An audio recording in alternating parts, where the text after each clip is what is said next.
Today we're going to talk about the hidden triggers that keep shoulder pain going. Now, a lot of the time people will blame it on the big things. They'll say, oh, it's the gym that's doing it. But actually there are some real little triggers that we see in clinic all the time, and I want to share those with you today.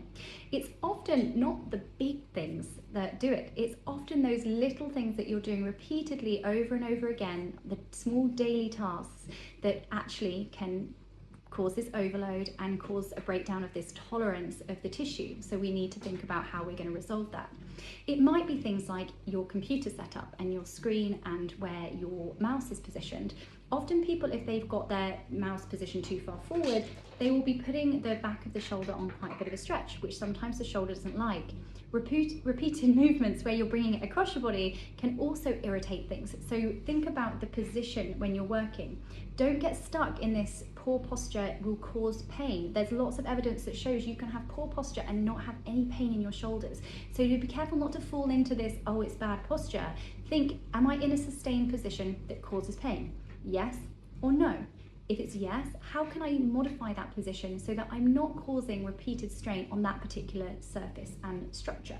Now, if we think about another thing, it could be another repeatable task that you're doing throughout the day. It may be that when you're doing a particular exercise like folding clothes, or if you're working in sort of a factory setting, or perhaps you're having to do something like photocopying, or something where you're doing a movement over and over again, that can cause that increased load on the structure, and it may decide that it doesn't like that and cause discomfort or pain.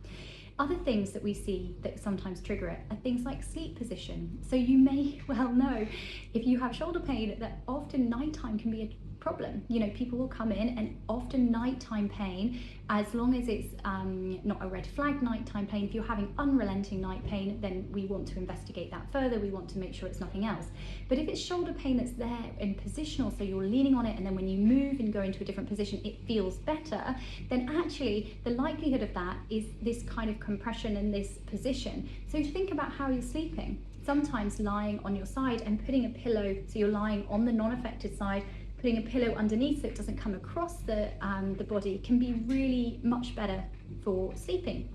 It might be that you plan your medication so that you can have medication at times that will settle it to get you a better night's sleep. Anybody who has had lack of sleep, children, or for whatever reason you're not sleeping, will tell you that pain feels worse. Well, why is that? Why do we feel that emotionally we can cope with things so much better when we have a good night's sleep? Well, because the brain is resetting in that sleep time. So if your normal sleep pattern is disrupted, then we will find that it might make us more irritable. And if we're already feeling irritable because we're in pain, this is just escalating and building. And this is why we always look holistically. How can we get you a better night's sleep? How can we make you feel better? How can we make sure you continue exercising so you're getting good hormones, so you're not feeling low and you're feeling good about yourself and you're not getting frustrated? How do we make sure we get education out there so you're not waiting 6, 8, 9 months? You know, I saw a lady today, she's done really well after her, she's had really nasty shoulder pain that was there for kind of 6 months before she sought treatment.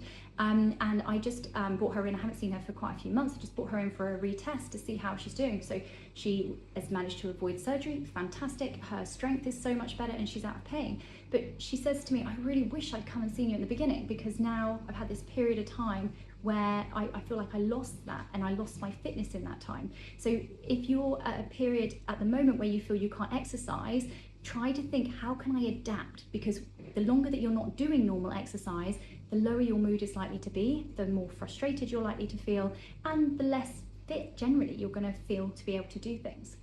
Other things that can sometimes be little sneaky triggers of pain. So we've talked about, just to recap, we've talked about repeated movements, we've talked about sleep positions, we've talked about being in positions for prolonged periods. So that might be something like working at a desk.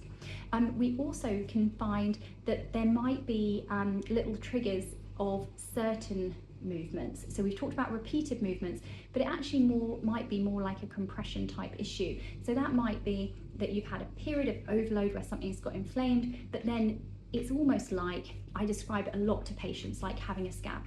So for example, if you've got a little bit of bursitis, irritation of the bursa in the joint, that can sometimes happen because you had a period of very intensely doing a little bit more, so gardening, DIY, classic, any holidays, I see people the Monday morning straight on the phone because they've done their hedge cutting or they've done their gardening. And actually in that time, I'm saying to people, what are you doing in terms of the irritating movements? Because if I had a blister and I'd got an irritation like a blister, I wouldn't then go and walk 10 miles with the same shoes that I got the blister in, because I could do it. It's not going to cause me long-term damage. It's going to hurt a bit. It's not going to cause me long-term damage, but I know that that blister is going to take longer to settle and it's going to be painful. So I just wouldn't walk for a few days. I might change my footwear. I might not walk on uneven ground or as long. So you see how I'm changing my behavior. This is the same for your shoulder. Try and imagine, are you changing your behavior? Or are you actually, every time you go to put your seatbelt on, going, ow, it hurts, ow, it hurts? Or have you, for a period of month, just tried using your other hand it feels a bit awkward, you haven't done it before, but have you managed to change your behavior just so that you're not irritating it quite so much in the short term? Now, I'm gonna be really clear here, not no, never.